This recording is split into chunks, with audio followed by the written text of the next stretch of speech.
नमस्ते, मेरा नाम लक्ष्मी मचका है। आज हम लोग जानेंगे किचन के ऐसे छोटे-छोटे टिप्स एंड ट्रिक्स जिसे फॉलो करके आप अपने घर को, अपने किचन को बहुत ही अच्छा और बेहतरीन बना सकते हैं। और मैं आपको बताऊँ, ये किचन टिप्स को अगर आप फॉलो करेंगे ना, तो आप अपने पैसे भी बचा सकते हैं, जो कि हमारे लिए बहुत ही ज़्यादा इम्पोर्टेंट है।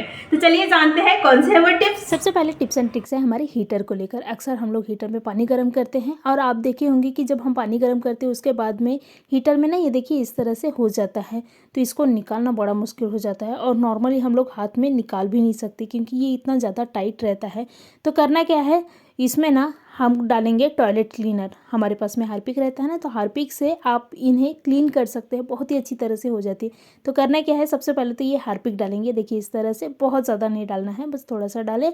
और उसके बाद में हमारे पास में ब्रश रहती है ना, नॉर्मली मुंह धोने की ब्रश, या फिर आप जिससे बर्तन घसते हैं ना वो भी स्क्रैप ले सकते हैं, तो उससे भी आप घस सकते हैं। तो मैं ये ब्रश से घस रही हूँ, तो आप देख रहे हैं ब्रश से जैसे जैसे हम लोग घस रहे हैं, इसकी जो ऊपर में परत रहती है ना वाइट वाइट, आप कोई भी जो हीटर है वो ले सकते हैं, एल्युमिनियम का हीटर, लोहे का हीटर, मतलब बहुत सारे प्रकार की हीटर जो है वो मिलती है। तो कोई भी हीटर में आप इन्हें यूज़ करके इन्हें साफ़ कर सकते हैं। तो मैं इन्हें अच्छी तरह से ब्रश की सहायता से साफ़ कर ली हूँ। देखिए आप देख सकते हैं जैसे जैसे हम लोग साफ़ कर रहे हैं वैसे वैसे इसका जो वाइट का रहता है ना, ऊपर वाला जो वाइट रहता है ना, वाइट चीज़ें, मतलब कि ये ज़्यादा हम लोग यूज़ करें उसकी वजह से हो ही जाता है नॉर्मली। तो ये बहुत अच्छी तरह से साफ़ हो जाती है हमारे टॉयलेट क्लीनर से। तो मैंने अच्छी तरह से इन्हें साफ़ कर ली हूँ। उसके बाद में इन्हें क्या करें, आप धो ले, तो आप देखोगे कि इसके जितने भी मतलब कि वो जो ऊपर का वाइट रहता है तो वो पूरी क्लीन हो जाती है। आप देख रहे हैं जैसे जैसे मैं इनको साफ़ कर रही हूँ वैसे वैसे ये जो वाइट है वो निकल रहा है। तो इस तरह से आप इनके जो ऊपर के वाइट है परत परत जम, मतलब कि ये जैसे हम पानी गर्म करते हैं ना वैसे ही ये परत जो है वो हो जाती है, तो ये पूरी तरह से निकल जाती है। तो इसके बाद में मैं इन्हें अच्छी तरह से धो लूँगी। तो आप देखोगे कि हमारे जो हीटर है मतलब काफ़ी हद तक तो निकल गई है। आप जितना ज़्यादा घसोगे, जितनी ज़्यादा साफ़ करोगे उतनी ही ये अच्छी तरह से साफ़ हो जाएगी और हमारी जो हीटर है बिल्कुल साफ़ सुथरा नज़र आएगी। तो इस तरह से आप हीटर को भी साफ़ कर सकते हैं हार्पिक से। नेक्स्ट हमारी टिप्स एंड ट्रिक्स है नींबू को लेकर। अक्सर हमारे घर पे नींबू रहता ही है और हम लोग नींबू का इस्तेमाल बहुत ज़्यादा करते हैं। मतलब कि नॉर्मली पानी गर्म करके नींबू पीते हैं, मतलब नींबू पानी पीते हैं नॉर्मली। ऐसे नींबू का बहुत सारा इस्तेमाल हम लोग करते हैं, लेकिन नींबू के रस का तो इस्तेमाल होता ही है, लेकिन जो नींबू का परत रहती है, जो छिलके रहते हैं, हम उसको क्या कर देते हैं, फेंक देते हैं।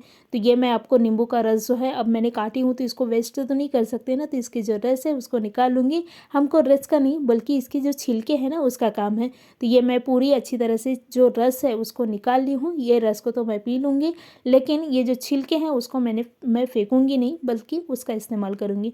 तो ये एक नींबू से निकाल लिए हैं और दूसरे भी जो टुकड़ा मैंने की थी, तो दूसरे टुकड़े की भी नींबू के जो रस है तो उसको भी निकाल लिए हैं। उसके बाद में ये रस को तो मैं बाजू में कर दूंगी और ये जो टुकड़े हैं उसको मैं क्या करूँगी, कट कर लूँगी, मतलब कि 4 पीसेस में कट कर लूँगी इस तरह से। आप चाहे तो इन्हें ऐसे भी इस्तेमाल कर सकते हैं, लेकिन कट करोगे तो ज़्यादा मतलब कि ईजी होगी इस्तेमाल करने में। तो मैंने ये कट कर ली हूँ, देखिए 4 पीसेस में। उसके बाद में हम लोग इसको एक प्लास्टिक के डब्बे में डालेंगे। आपके पास में जो भी प्लास्टिक का डब्बा या फिर स्टील के डब्बे में भी आप डाल सकते हैं, तो मैं प्लास्टिक के डब्बे में डालूंगी। उसके बाद में इसमें ही पानी डालूंगी और इन्हें ढक कर इनको ना अच्छी तरह से हिला लेंगे, ताकि इसका जो भी रस है और जो भी चीज़ें हैं वो आपस में एक में मिल जाए और पानी में घुल जाए। तो इस तरह से मैंने इन्हें अच्छी तरह से क्या की हूँ, मिक्स कर ली हूँ। उसके बाद में क्या करेंगे, इसका इस्तेमाल हम लोग, ये जो पानी है ना, तो ये इसका इस्तेमाल हम लोग करेंगे। हमारे पास में बर्तन रहती है, मतलब कि जो कांच का बर्तन रहता है ना, तांबे का, कांच का जो भी बर्तन रहता है, तो वो बर्तन को हम लोग साफ़ करने में ये पानी का इस्तेमाल करेंगे। तो आप देख रहे हैं मैं ये, वैसे तो मेरी नया ही जो लोटा है वो है, लेकिन इनको आप मतलब कि जब पुराना हो जाती है और बहुत सारे दाग धब्बे हो जाते हैं ना, तो आप ये पानी से मतलब कि साफ़ करें तो बहुत ही जल्दी साफ़ हो जाती है, बिल्कुल भी मतलब कि चमक जाती है। बिल्कुल ज़्यादा टेंशन की ज़रूरत नहीं, ज़्यादा कुछ लगाने की ज़रूरत नहीं है। बस ये पानी का इस्तेमाल से आपके जो बर्तन है वो एकदम चमकने लगती है, तांबे के, पीतल के या फिर जो कांच के बर्तन रहते हैं ना वो।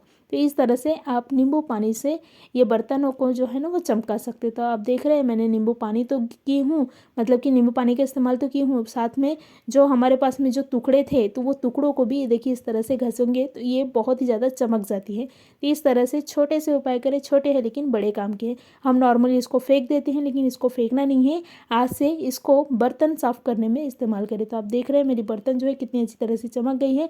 मैं इन्हें धोकर आपको बताती हूँ। तो ये धो ली हूँ और आप देख रहे हैं कितनी अच्छी तरह से ये जो कांच के लोटा है वो चमकने लग गई है। नेक्स्ट हमारी टिप्स एंड ट्रिक्स है भिंडी को लेकर। अक्सर हमारे पास में भिंडी रहता है, मतलब भिंडी या फिर कोई भी सब्जी बोलो, मैं सिर्फ भिंडी ही नहीं बोल रही हूँ, आप चौलाई की फली भी ले सकते हैं, गवार की फली भी ले सकते हैं, कोई भी आप सब्जी जो है वो ले सकते हैं।